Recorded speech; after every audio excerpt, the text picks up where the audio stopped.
먼저 저는 이 사드 문제가 독립적으로 존재하는 문제가 아니다.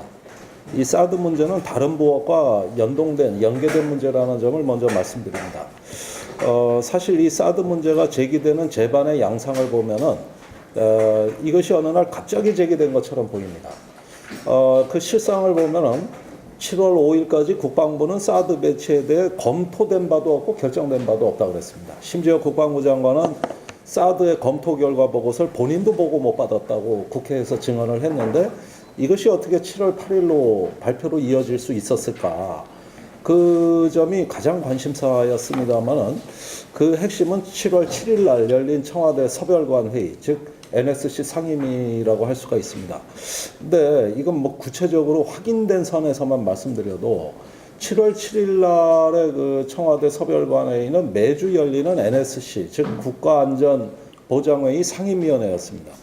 근데 제가 국방부에 직접 확인해 봤습니다만은 당일날 사드는 아예 안건에 포함조차 안 돼 있었더라고요. 그러니까 다른 두 가지 중요한 안건이 있었습니다. 그런데 그 NSC 회의가 열리고 사드 안건이 끼어든 것이죠. 그런 만큼 전격적인 의제로 이것이 설정이 됐고, 심지어 이제 그때 물론 NSC 회의 이후에야 긴급한 상황이 있었습니다만은 그 직전까지 국방부, 외교부 어디에도 오늘 이 사드 배치가 청와대 NSC에서 결정된다고 미리 확신을 했거나 준비했던 부서는 현재까지는 확인되지 않습니다. 심지어 그 다음날 외교부 장관이 백화점에 쇼핑 간 것도 어떻게 보면 그 전날 결정은 됐지만은 그 시간을 잘못 알고 간 거거든요. 오후 3시에 발표될 줄 알고 자기는 11시에 쇼핑을 간 건데 오전 11시로 땡겨진 겁니다. 그 사이에. 그 정도로 결정하고 긴급히 땡기는 이런 현상으로 갔는데, 그럼 도대체 그 사이에 무슨 일이 있었는가? 7월 5일 사이에서 7월 사이에 이 정부 안에서 무슨 일이 벌어지고 있었던가가 절차적인 걸 검토의 최대 핵심 사항입니다.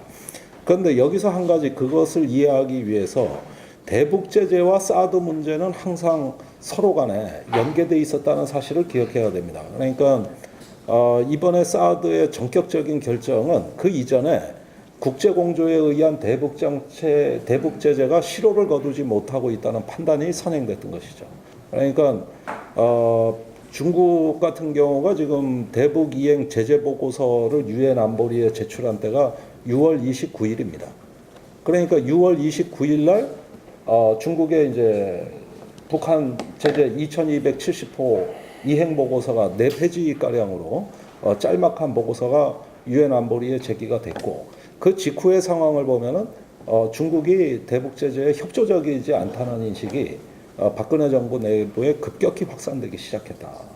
그리고 얼마 있다가 이제 사드에 대한 결정이 일어나는데, 물론 그 사이에 중국은 끝끝내 대북 포위 전선에서 이탈해 버릴 거라는 판단을 박근혜 정부가 독단적으로 했느냐, 아니면 한미 간에 이러한 문제가 논의가 되고 중국에 뭔가 좀 액션을 취해야 된다는 압박이 미국에서 왔는가, 이 부분은 조금 확실치가 않습니다. 그러나 저간의 상황으로 볼 때는 두 가지 다 있었다고 저희는 믿고 있습니다. 그렇다면 그 중국을 뭔가 강하게 압박해야 된다는 남은 카드 한 장이 남중국 해도 있고 대만 해협도 있지만은 한국의 사드 카드가 더 국제 정치에서의 가치가 높아질 시점이고, 또 그러면서 박근혜 정부는 이제 대중 외교에 있어가지고 하나의 어떤 소기의 성과를 거두지 못하는 좌절감이 확산되면서 결국은 사드에 대한 긍정적 접근으로 돌아서게 된 이런 어떤 그 저간의 사정은 존재한다. 그리고 마침 그때 미국의 그 국무부 차관보, 로즈 차관보, 비확산 담당 차관보죠, 서울에 와 있었는데 7월 5일경에 청와대 모 인사를 만났다고 언론 보도가 나왔는데, 물론 청와대는 부인했습니다만은 미국 쪽에서는 부인하지 않았습니다. 결국은 그리고 7월 5일 날 이제 중국으로 로즈 차관보가 출발을 하기에 이릅니다. 그러면은 이 6월 말에서 7월 초에 이르는 긴박한 시간은 뭐냐 하면은 단순한 사드 배치를 결정한 시기가 아니라 대북 포위 압박 제재 국면에서의 무언가 중요한 판단, 또 이것이 국제 정세와 맞물려 가던 중요한 시점에 결국은 이제 사드라는 결과물이 나오게 됐다는 이런 조금 포괄적이고 총체적인 인식에서 이 사드 문제를 바라볼 필요가 있다는 겁니다. 사실 이런 면에서는 단순히 사드에 대한 찬반에 대한 태도 표명이 중요한 것이 아니라 박근혜 정부의 대북 압박 강압 외교의 총체적인 실패와 사드 배치라는 조금 더 이런 어떤 관련된 사안을 통합해서 우리가 접근하면서 이 정부의 어떤 결정에 대한 적절한 포지셔닝, 일종의 어떤 태도를 결정하는 게 합리적이다. 저는 그렇게 생각합니다. 지난 20년간 우리 야권에는 소위 말하는 진보적 낙관주의라는 것이 북한 핵 문제에 대해 관통이 되고 있었습니다. 협상을 하고 유화적인 정책과 접근 정책을 펴면은 북한은 핵을 포기할 것이다. 또는 동결할 것이다. 이런 어떤 그 기대가 있었고 또 그런 기대 속에서 북한과의 대화와 협상을 주장해 왔거든요. 근데 그런 진보적 낙관주의가 한 20년간 유지돼 왔다고 합니다만 요즘 들어서는 이제 설 자리가 그다지 많이 남아있는 것 같지가 않습니다. 그러다 보니까 우리 스스로도 혼란에 빠진 측면이 분명히 존재하는 것이죠. 그러면은 지금 변화된 상황은 두 가지입니다. 북한이 핵 보유국을 기정사실화하고 있다는 거하고 두 번째는 이제 새로운 전략적 의제로서 미사일 방어에 우리가 본격적으로 편승하기 시작했다. 이 두 가지는 사실 우리가 예전에 예상하지 못했던 새로운 안보 환경이고 전혀 새로운 국면, 더 나아가서는 새로운 구조라고 말씀드릴 수 있는 것이죠. 이런 가운데에서도 과연 과거와 같은 낙관주의가 가능하겠는가, 이런 점들이 이제 서서히 우리한테 질문이 다가오고 있고, 그런 질문이 압박이 가해질 때 책임 있는 정당 정파라면은 곧 답변을 해야 되는 이런 시기에 이제 진입하고 있다고 저는 생각이 듭니다. 근데 이 문제에 관해서 그럼 보면은 그럼 어떻게 접근해야 되겠느냐? 첫 번째는 북한의 핵은 실존하는 현실적이고 구체적인 위협이 될 수도 있다는 것을 일단 인정해야 될 것 같습니다. 과거에는 이 부분에 대해서 우리도 의문이 많았지만 어떤 식으로든 이것은 위협은 존재할 수밖에 없다는 현실, 이거는 인정해야 될 것 같고, 그런데 단지 그러면 그러한 위협이 존재한다는 것과 그 위협을 두려워해야 되느냐라는 문제는 다르다는 것이죠. 예컨대 북한이 핵을 보유했다고 해서 그 핵을 조만간에 실전에서 쓴다든가 아니면은 마치 쓸 것처럼 이것을 협박용으로, 그걸 뭐 핵 그림자 전략이라고도 합니다만은 그런 전략이 구체화될 수도 있을 때 우리가 이제 거기에 이런 것들을 대하는 정서가 두려움이 됐을 때는 그때부터는 부작용을 걱정하지 아니하고 여러 가지 약을 투약하게 된다는 것입니다. 우리가 이 사드라는 거는 북한 핵에 대한 어떤 하나의 대응책인 건 인정합니다만 문제는 부작용이 많다는 걸 우리는 경고하는 거거든요. 그렇다면은 그 부작용을 무릅쓰고 이런 약을 꼭 써야 되느냐 하는 거. 문제는 핵 시대가 됐을 때 정작 우리가 두려워해야 될 것은 북한 핵이 아니라 전쟁 가능성 그 자체입니다. 결국은 한반도에서 하나의 어떤 그 평화 파괴적인 속성이 존재하는 이러한 요인들이 정말 두려운 것이지 정말 북한 핵 그 자체만 두렵겠느냐는 것이죠. 그런 점에서는 일단은 북한의 핵이 그다지 남북한의 외교에서 큰 효용을 발휘하지 않도록 그 카드를 잠식해 들어가는 우리의 어떤 그 예방 외교라면은 역시 저는 평화 구조에 대한 진정성 있는 접근이 부작용 없이, 약효는 의심되지만 부작용 없이 접근할 수 있는 투약이다. 반면에 사드는 약효는 좀 어느 정도 인정되지만 부작용이 너무 크다. 이런 점에서 이거를 좀 분별력 있게 사고할 수 있는 새로운 논리 구조와 우리의 설명이 필요하다. 이게 좀 책임 있는 야당의 역할이라고 저는 생각이 듭니다.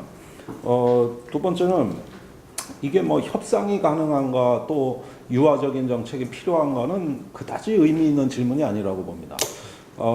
만약에 강압적인 그 정책만이 선호된다고 한다면은 국가는 원래 강원 양면을 다 갖고 있는 것이고 그런 것들이 스마트하게 배합이 될 때 효과가 극대화되는 거지.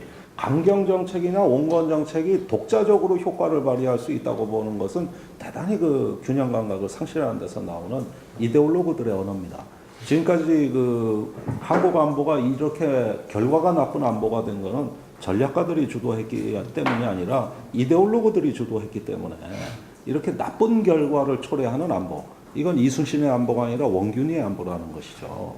그런 것들은 뭐냐면 좀 어떤 균형성의 상실인데 어떻게 보면은 이미 우리는 북한에 대한 충분한 억제력을 보유하고 있습니다.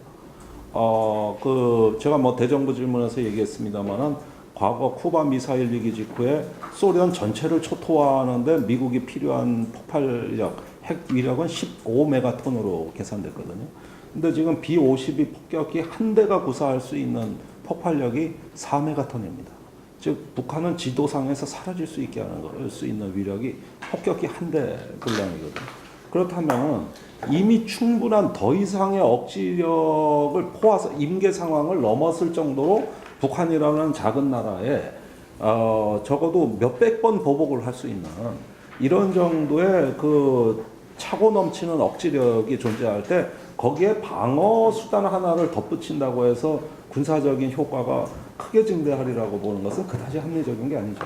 그렇다면은 이러한 이미 주어진 어떤 억지력, 이걸 뭐 국방부에서 확장 억지력이라고 얘기합니다만은 억지력의 바탕 위에서 이제는 예방 외교가 얹어질 때, 이럴 때 할 때 하나의 스마트한 아키텍처, 우리의 정책의 하나의 구조물이 탄생한다는 것이고, 이거를 좀 균형 있게 갈 수 있는 우리 어떤 그 전문성 있는 전략가들, 또 어떤 공론화의 구조, 이런 속에서 어떤 희망 만들기가 저는 가능하다. 충분히 가능한 얘기라고 저는 생각이 됩니다. 세 번째는 무엇보다도 한반도 정세를, 주변 정세를 우리가 한번 주도해 보겠다는 높은 결의가 필요합니다. 지금 사드에 찬성하건 반대하건 뭐냐 하면은 국제 정세에서 우리가 수동적이고 소극적인 위치에 전락했다는 패배주의를 전제로 해서 담론을 전개하는 경향들이 있습니다. 그런데 이거는 대단히 위험하다고 보는 것이, 그렇게 해서 소극적인 찬반의 프레임에 갇혀버릴 때는 야권이 이런 프레임에 갇히는 순간 단 한 번도 선거에서 승리한 적이 없다는 사실을 좀 상기시키고자 하거든요. 그래서 이제 아까 이인영 의원님이 적극, 능동, 주도 이런 단어를 쓰셨는데 그에 걸맞는 어떤 그 높은 수준의 결의와 행동이 요구된다. 그것은 사드에 대한 굳이 찬반 얘기를 하시고 싶지 않다면 굳이 뭐 사드 논의에 갇히고 싶지 않다는 뜻으로 이해하고 더 큰 프레임으로 주도성 있게 더 통 크게 나가셔야 사드 논의에 휘말리지 않는 것이지, 피하는 순간 등 뒤에서 쫓아온다는 것을 명심해야 된다는 것이죠. 또 야권이 선거에서 북풍에 취약했던 건 바로 그런 자세 때문이거든요. 그래서 북풍은 적의 공세와 우리의 취약성이라는 게 상호 의존적으로 맞물려서 일어난 사건이지 결코 일방적이지 않았다. 그런 점에서 지금 이제 제1야당에 대해서 이제 저희가 조금 우려하는 건 뭐냐 하면은 그냥 모호성이라는 말을 자기 스스로 한다는 데 있습니다. 전략적 모호성이라는 건 말해버리는 순간 그 전략적으로 모호하지 않은 게 되는 거거든요. 그건 모호성이 아니라 스투피드 전략이 돼버려요. 그 말조차 하지 말아야 모호성은 유지되는 것인데, 그런데 그 전략적 모호성이라고 스스로 얘기하면서 스스로를 수세적인 위치에 갇히는 듯한 이런 어떤 그 인상을 주기 때문에 제1야당의 역할을 끌어올려야 됩니다. 외교안보에서. 그래야 이제 나머지 야당도 공조의 희망을 발견하게 되는 건데, 그건 뭐냐? 사드 자체에 대한 어떤 논의가 곤혹스럽다면은 그것을 잠시 회피하는 게 아니라 가로 속에서 유보시켜 놓고 더 큰 동북아 담론으로 나아가 주는 거거든요. 이걸 통해 가지고 적극적이고 능동적으로 극복해 나가는 건데, 저는 평화공존과 협력, 그다음에 중국과 러시아에 대해서 국민들한테 충분히 설득력 있는 우리의 어떤 그 평화 경제, 또 어떤 중심권의 어떤 담론들, 이런 걸 가지고 더 적극적으로 해서 북핵 문제도 장차 그렇게 해결해 나갈 수 있다는 자신감을 그래도 없지만은 보여주는 것들이 절실하고, 이것이 국가 정책에 영향을 저는 준다고 봅니다. 그래서 이런 것들을 이제 종합해서 우리는 어쨌든 그 우리 운명을 스스로 우리가 개척하고 우리 스스로 무엇을 주도해 보겠다는 몸부림이 없이는 이 난국을 헤쳐 나갈 수가 없습니다. 이게 돌고래냐 새우냐 이런 논쟁 가지고서는 돌고래든 새우든 그게 그거지 그게 무슨 차이가 있다고. 그런 것보다는 약간은 조금 더 적극적인 관리 가능한 영역으로 우리가 주변국에 접근하는. 그래서 아예 하다못해 중국 어선 문제가 나오고 사드 문제가 나왔다.